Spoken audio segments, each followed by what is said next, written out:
Muy bien, buenas noches. Dios les bendiga. Una vez más, aquí estamos, chicas. Buenas noches, buenas noches. Dios les bendiga, hermanos. A todos aquí felices de compartir un miércoles más y concluir en el día de hoy con la serie de vidas transformadas, estos encuentros con Jesús. Y vamos a ir a Hechos, capítulo 9, versículos, vamos a estar del 1 al 22, pero Alondra va a leer del 1 al 7 en esta ocasión. Leemos. Saulo, respirando aún amenazas y muerte contra los discípulos del Señor, vino al sumo sacerdote y le pidió cartas para las sinagogas de Damasco, a fin de que si hallase algunos hombres o mujeres de este camino, los trajese presos a Jerusalén. Mas yendo por el camino, aconteció que al llegar cerca de Damasco, repentinamente le rodeó un resplandor de luz del cielo, y cayendo en tierra, oyó una voz que le decía: Saulo, Saulo, ¿por qué me persigues? Él dijo: ¿Quién eres, Señor? Y le dijo: Yo soy Jesús, a quien tú persigues. Dura cosa te es dar coces contra el aguijón. Él, temblando y temeroso, dijo: Señor, ¿qué quieres que yo haga? Y el Señor le dijo: Levántate y entra en la ciudad, y se te dirá lo que debes hacer. Y los hombres que iban con Saulo se pararon atónitos, oyendo a la verdad la voz, mas sin ver a nadie. Muy bien.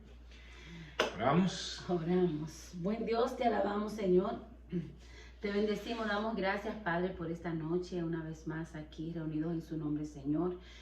Ayúdanos, Señor, a tener nuestras vidas transformadas, a escuchar su voz y a hacer los cambios necesarios. Gracias por este tiempo especial que nos permite como familia poder estudiar su palabra. En el nombre de Jesús oramos. Amén. Vidas transformadas. Jesús y Pablo, Jesús y Saulo, ¿verdad? Ay, sí. Instrumento escogido. Instrumento escogido. Es interesante. Hoy vamos a concluir esta serie.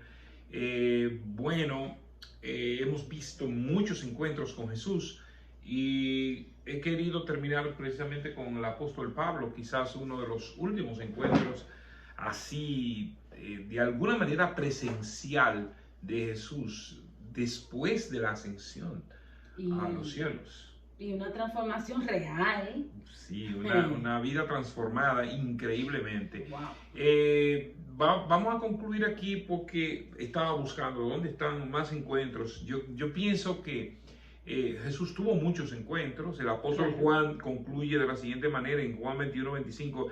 Y hay también otras muchas cosas que hizo Jesús, las cuales si se escribieran una por una, pienso que ni aún en el mundo cabrían los libros que se habrían de escribir, dice el apóstol Juan concluyendo el Evangelio de Juan. O sea, son muchos encuentros que no fueron ahí expuestos, pero que de verdad transformaron vidas. Pero veamos esta. Y yo he puesto por título a este primer subtítulo: sofocante perseguidor de los cristianos. Sofocante. Saulo, respirando aún amenazas y muerte contra los discípulos del Señor, vino al sumo sacerdote y le pidió cartas para la sinagoga de Damasco, a fin de que si se hallase algunos hombres o mujeres de este camino, los trajese presos a Jerusalén. Fíjense una cosa interesante de Saulo, que es el nombre real del apóstol Pablo. Este nombre significa el que ha sido pedido por el Señor. El que ha sido pedido por el Señor. El Señor lo había elegido. Sin embargo, Saulo se la estaba poniendo difícil al Señor. Se la estaba poniendo difícil y él se convierte en un perseguidor de los seguidores de Cristo y una persona con muchas raíces religiosas. Y yo pienso que eso tiene que ver mucho con la actitud del apóstol Pablo, esa actitud de yo quiero que las cosas funcionen no necesariamente por mis convicciones basadas en la palabra, sino por las tradiciones. Sí, pero realmente convencido de que lo que él estaba era lo correcto. Era lo correcto. O sea, estaba tan cierto. Mira, cuando una persona está tan convencida de que una mentira entiende que es una verdad, sí. La hacen verdad. Sí, y mostró que es parte de su personalidad porque cuando se fue a la verdad fue en la Igual, misma manera. La misma intensidad. Sí, El apóstol Pablo tenía esa característica, pero vemos a este hombre, miembro de una comunidad religiosa muy fuerte, sí. como el Sanedrín, dentro de ellos los fariseos. Ujú. O sea, todo ese ímpetu, toda esa fuerza la usó para perseguir a los cristianos. Y él le dice, yo voy a buscarlos y si fuera necesario, hasta les voy a dar la muerte. Y lo vemos cuando consintió la muerte de Esteban, el primer mártir, en Hechos capítulo 7.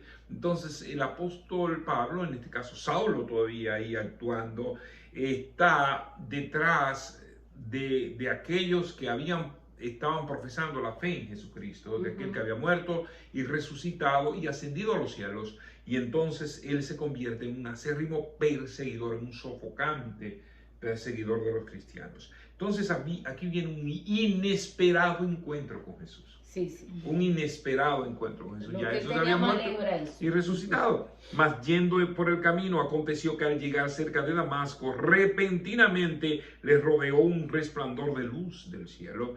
Y cayendo en tierra oyó una voz que le decía, Saulo, Saulo, ¿por qué me persigues? ¡Wow! Ese que estaba persiguiendo se convierte ahora, le hacen un llamado especial y le dicen, ¿por qué tú me persigues? Fíjate que él entiende que él está persiguiendo a los cristianos, a las personas que profesan seguir a Jesús. Pero ahora se encuentra que a quien él está persiguiendo es precisamente a Jesús. ¿Por qué me persiga? Él nunca se imaginó un hombre tan arrogante, tan intemperante, tan sofocante, perseguidor. Es llamado por el mismo Jesús y le dice, ¿por qué tú me persigues? Y es interesante notar esto y uno pudiera hacer una parte para entender que cuando una persona se pone con un cristiano, se está metiendo en problemas.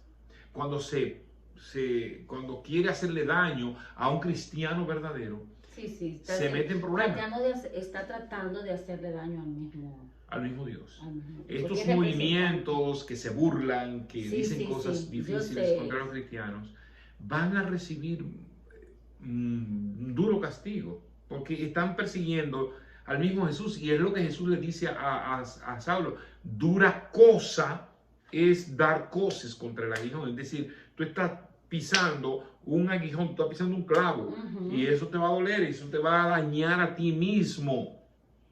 ¿Cómo es eso? Él está persiguiendo a las personas que él entiende que están haciendo las cosas malas, pero en realidad está persiguiendo al mismo Jesús. Entonces tiene este encuentro sobrenatural, magnífico, por sobre todas las cosas sobrenatural, porque todos los encuentros que tuvieron las demás personas fue sobrenatural porque fue con Jesús. Jesús es el enviado de Dios, pero ellos ni siquiera lo entendían así. Ahora, Saulo, además de encontrarse con Jesús, se está encontrando con un Jesús que ya había ascendido a los cielos y que le habla. Eso es un privilegio también, privilegio sin igual. Él es la misma voz de Jesús. Fíjate que los demás ni siquiera pudieron escucharla. Yo entendí que ellos dijeron que... Y los hombres que iban con Saulo se pararon atónitos oyendo. Sí, escuchaban la voz, pero no veían a nadie. Sí. Es verdad. Todavía más asustada todavía. Exactamente. Sí, ¿Qué es lo que está Saulo pasando? se puso... Se asustó. Se asustó. Cualquiera. Sí. Y más tú creyendo que lo estás haciendo bien. Sí. Pero fíjate qué interesante cómo era la actitud de Saulo. Él dice, Señor, ¿qué quieres que yo haga? Wow, sí, eso me parece tan interesante. Es porque él creía que estaba haciendo lo correcto. Sí. Y se supone que él estaba persiguiendo por el Dios de Moisés. Ajá. Entonces es el mismo Dios, solamente que no quería darse cuenta. O no lo entendía todavía. Entonces, sus ojos no habían sido abiertos. Verdaderamente, él quería servir a Dios. Y él quería hacerlo bien. Entonces, fíjense lo que pasa. Ese perseguidor ahora se convierte en un perseguido. Entonces Saulo se levantó de tierra y abriendo los ojos no veía a nadie. Así que llevándole por la mano le metieron en Damasco, donde estuvo 3 días sin ver, no comió ni bebió. Había entonces en Damasco un discípulo llamado Ananías, a quien el Señor dijo en visión: Ananías. Y él respondió: heme aquí, Señor. Me río porque viene lo siguiente. Y el Señor le dijo: levántate y ve a la calle que se llama Derecha y busca en casa de Judas a un llamado Saulo de Tarso, porque aquí él ora. Y ha visto en visión a un varón llamado Ananías, que entra y le pone las manos encima para que recobre la vista. Entonces Ananías respondió: Señor, he oído de muchos acerca de este hombre, cuántos males ha hecho a tus santos en Jerusalén, y aún aquí tiene autoridad de los principales sacerdotes para prender a todos los que invocan tu nombre. El Señor le dijo: ve, porque instrumento escogido me es este, para llevar mi nombre en presencia de los gentiles y de reyes y de los hijos de Israel. Instrumento escogido. Amén, amén. Ananías dijo: no, Señor, no me Caballero. porque puede ser. Es un gancho. Claro. Este hombre es fuerte. Y si yo voy a decirle que yo vengo de parte, me va a matar. Entonces Ananías entró a casa, fue obediente y le dijo a Pablo, en este caso a Saulo en ese momento todavía, que lo que tenía que hacer, y fue lleno del Espíritu Santo, y en el momento, dice, le cayeron de los ojos como escamas, y recibió al instante la vista, y levantándose fue bautizado. Todo el proceso de transformación del apóstol Pablo ocurrió rapidísimo. Cuando tú eres transformado y ya. Mucha gente entiende que cuando va a la iglesia y levanta la mano o pasa al frente es transformado, pero muchas veces esa gente ni siquiera ha tenido encuentro con Jesús. Cuando eso ocurre, los cambios son reales. Y puede pasar años inclusive, porque esa persona nunca había tenido un encuentro con Jesús. Cuando sus ojos realmente son abiertos, tú eres transformado. Sí, y yo estoy segura que tú estás hablando, mi amor, de una transformación, de eso que estamos haciendo mal, que está a vista de todo el mundo, un cambio radical. El que robaba, que no robe más, el que mentía, no mentía más, el que era adúltero, no es adúltero. No quiere decir que no peque, que no podamos nosotros ir camino a la santidad, en la perfección de cada día, mejorar como creyentes. Fíjense qué pasa cuando Saulo es llamado por Jesús, él queda ciego. Yo pienso que es un tiempo para que él meditara y pensara: wow, pero yo he leído las escrituras, ¿en qué yo fallé? Si él hubiera estado viendo, hubiera estado pensando, analizando, él se quedó ciego, no comió ni nada, ayunó y empezó a analizar en su mente. Era un tipo inteligente. Dice que estaba orando. Estaba orando e intercediendo, y el Señor le abrió los ojos espirituales antes de los ojos físicos. Sí. ¿Ok? Ya cuando Ananías llega, este hombre estaba transformado. Y es por eso lo que pasa inmediatamente. ¿Saben lo que significa el nombre de Pablo entonces? Humilde, pequeño. El Saulo de Tarso, que es llamado por Dios, escogido por Dios, ahora es un humilde y pequeño, ese pequeño y humilde en la tierra, pero grande para con Dios. Sí, sí. Se consideró siempre. Él no pierde tiempo. Pequeño de los... no pierde tiempo, comienza a predicar y muchos a dudar de su conversión, porque tú sabes que eso pasa mucho cuando hay una gente que ha sido muy difícil, que ha tenido una vida muy complicada. Dice: vamos a ver si es verdad. Bueno, pero el primero es el mismo Ananías, profeta, que el Señor cuando le dijo eso, dice: bueno, Señor, pero este señor tiene carta de agarrar a cualquiera y lincharlo. Pero bueno, Dios tiene un plan en todo, y ese es el propósito. El propósito de Dios es que este hombre fuera usado como un instrumento, un instrumento escogido para salvación. Él es transformado, pero ¿qué pasa? ¿Qué pasa en la vida del apóstol Pablo? Vidas transformadas por Jesús. ¿Qué aprendemos de este encuentro sobrenatural de Jesús con Saulo o con el apóstol Pablo? Dios nos llamará en el momento que Él lo entienda pertinente, y aun cuando nosotros nos opongamos a ese llamado. Pregúntale a Jonás. Sí, y es una gracia irresistible. Cuando Dios nos llama, tú no puedes decir que no. No hay manera de escondernos. Exactamente. Y entonces, inmediatamente Dios nos llama, nos convierte en instrumento de utilidad. O sea, es que no es congruente un cristiano que no sea útil para la obra. No es congruente. Cuando no lo estamos haciendo, lo que pasa es que estamos siendo desobedientes. Porque es que inmediatamente nosotros somos transformados, se nos ha dotado para ser instrumento de bendición. No solamente para ti, porque eres transformado, sino para otros. Y eso fue lo que pasó con el apóstol Pablo. Lo que él empezó fue a llevar, a pregonar el evangelio a su comarca y a todo el mundo conocido en el momento. Toda la oportunidad que tuvo para mí, mientras yo viva, me es impuesta necesidad, dice el apóstol Pablo en 1 Corintios 9, me es impuesta necesidad predicar del evangelio, y hay de mí si yo no lo hago. Hay de mí, esa necesidad imperiosa de llevar el evangelio era algo que lo caracterizaba, inmediatamente llamado por Dios, un instrumento. Y siguió creciendo cada día. La Biblia habla mucho de ese crecimiento que tuvo Pablo y cómo él se He acabado la carrera. Sí. Cada cosa que decía era una evidencia de su crecimiento. Que Dios nos ayude.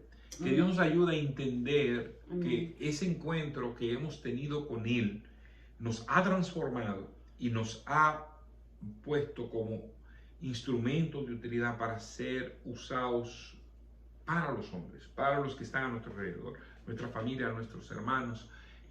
Lucía, a través del ministerio de oración, dice: oren por su familia, oren por las familias que no están, que no conocen de Cristo, pero llámenlos y preséntenle a Cristo. Ese es el instrumento escogido que Dios nos ha dado, que nos está diciendo, nos ha tomado para que seamos instrumentos de bendición a otros, amigos, familiares, todos los que tengamos oportunidad, sobre todo en este tiempo. Así es. Amén. Que Dios nos ayude y damos gracias a Dios por estas 26 semanas de esta serie de estudios bíblicos. Vamos a iniciar otro grupo, vamos a ver qué pasa de aquí el miércoles, ¿verdad?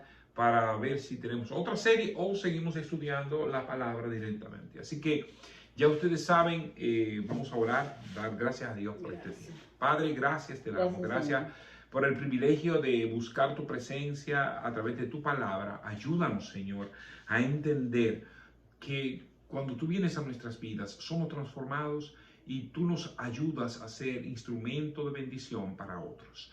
Permite que lo podamos poner en práctica cada día, Señor. Bendice tu iglesia, bendice tu pueblo, en el nombre de Jesús. Amén. Amén. Dios les bendiga a todos. Nos vemos en las escuelas bíblicas por Zoom, jueves, viernes, sábado y domingo. Wow, qué chulo. Y el domingo en la mañana, allá estamos reunidos para adorar al Señor. Dios les bendiga. Bye, Dios les bendiga.